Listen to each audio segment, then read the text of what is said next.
২০২৬ সালের মাধ্যমিক বন্ধুরা, তোমাদের কিন্তু পরীক্ষা হয়ে গেছে প্রায় ১ সপ্তাহ হলো। এই ১ সপ্তাহর মধ্যে কিন্তু তোমাদের অনেকটাই বিশ্রাম নেওয়া হয়ে গেছে। এই বিশ্রাম নেওয়ার সাথে, সাথে তোমাদের কিন্তু আরেকটা চিন্তা বা আরেকটা বেড়া টপকানোর জন্য প্রস্তুতি নেওয়ার জন্য কিন্তু তোমাদের দরজায় টোক্কা দিচ্ছে কি? না কোন স্ট্রিম নেব? অর্থাৎ কোন স্ট্রিম নেব এর উপরেই ডিপেন্ড করবে কিন্তু তোমাদের ভবিষ্যৎ ক্যারিয়ার।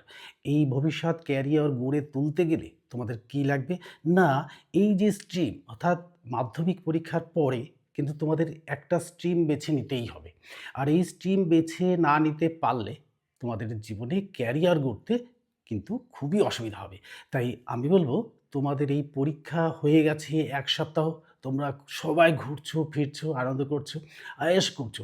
এই সবকিছুর মধ্যেও কিন্তু তোমাদের একটা জিনিস দরজায় টোকা দিচ্ছে, নাকি তোরা সবাই ওঠ, উঠে পড়, উঠে পড়ে দেখ তোদের দরজায় টোকা দিচ্ছে। কি টোকা দিচ্ছে? অর্থাৎ কোন সাবজেক্ট নেব?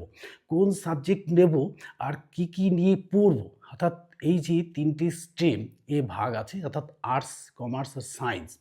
এই আর্টস, কমার্স, সায়েন্স নেওয়ার জন্য কতটা নাম্বার পেতে হবে সেটাও ডিপেন্ড করছে। আর এই ডিপেন্ড করার সাথে, সাথেই তোমাদের কিন্তু এখনই ঠিক হয়ে যাবে। অর্থাৎ এই ১ সপ্তাহে পরেই কিন্তু তোমাদের একটা ডিসিশন নেওয়ার সময় এসে গেছে যে আমরা কোন স্ট্রিম নিয়ে পড়বো। অর্থাৎ আমরা যে নম্বরটা পাবো, সেই নম্বরের উপরেই ডিপেন্ড করবে যে আমরা কোন স্ট্রিম নিয়ে পড়বো।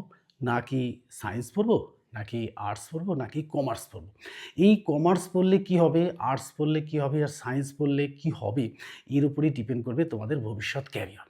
দেখো, এই যে আমরা যদি পরীক্ষার যেভাবে দিয়েছি আমরা কিন্তু মোটামুটি একটা হিসাব করে ফেলেছি যে আমরা ঠিক কতটা পার্সেন্ট নম্বর পেতে পারি।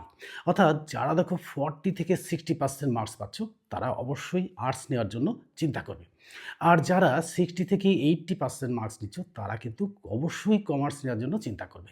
আর যারা 80 থেকে 95 অ্যাবাভ মার্কস অ্যাচিভ করতে পারবে বলে মনে করছো তারা কিন্তু সায়েন্স নেবে।